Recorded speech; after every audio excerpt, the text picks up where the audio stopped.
Good morning, Bulls. It's Thursday, October 9th. I'm Ella Roark. And I'm Brooklyn Deckman. Let's kick off today's show with the latest news.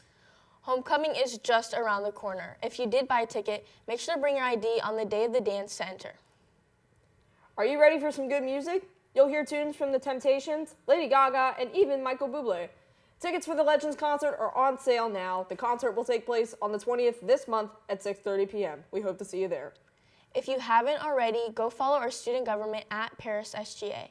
Also, to stay up to date with the Have You Heard page on Schoology. If you haven't yet, go look in the Resources tab. You can find the dress code for homecoming. This month, the Red Cross Club is sponsoring Holiday for Heroes. Everyone is invited to write a holiday card to a current service member or a retired military veteran to send them some love and warmth.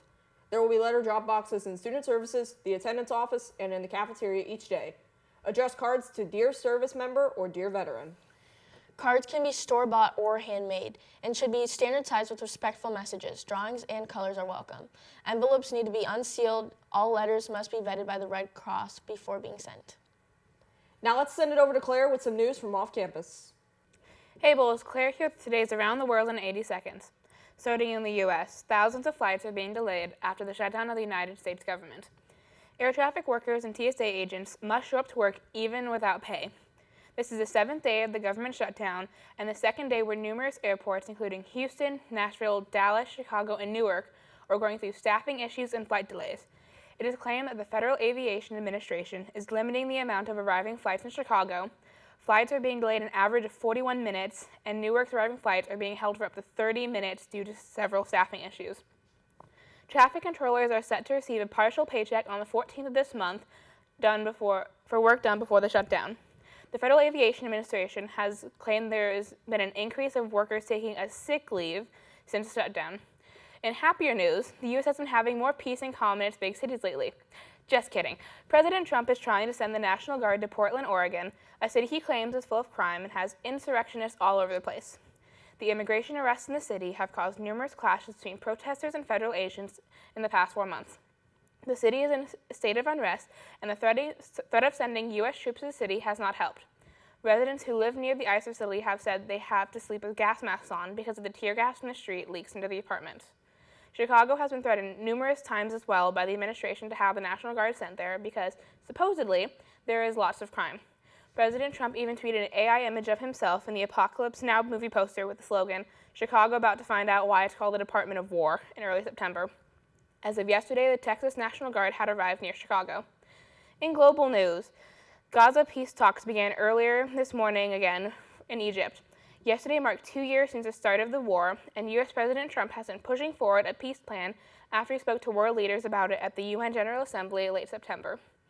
The United States government has taken a pro-Israel stance, although many of its citizens have been opposed to Israel and have been advocating for the war to stop and the state of Palestine to be recognized by the U.S.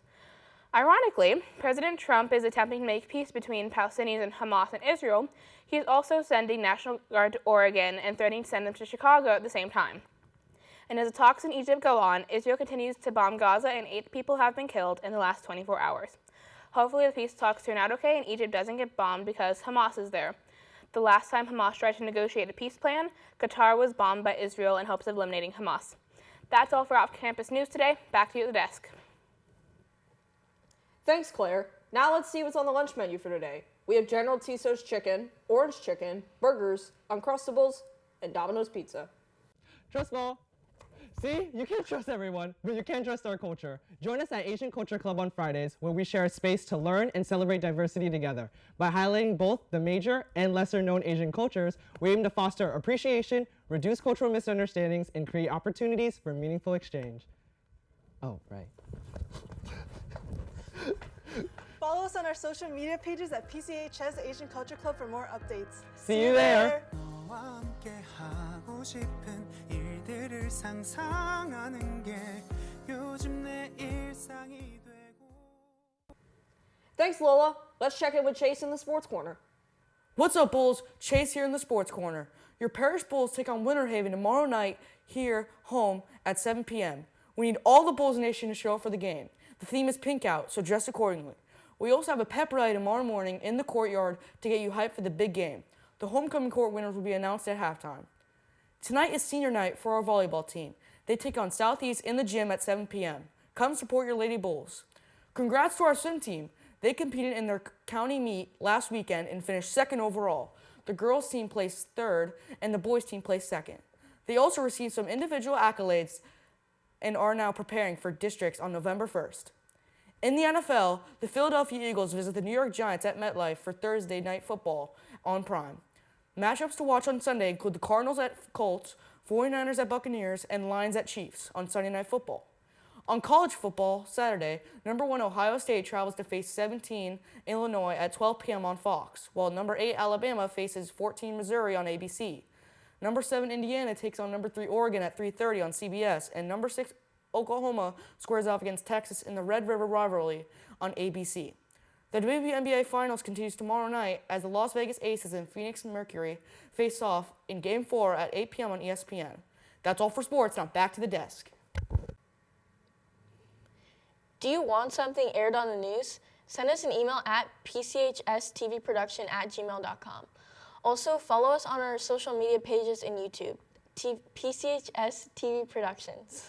Join us again tomorrow for another edition of Bullseye News. Have a wonderful Thursday, and as always, Go Bulls!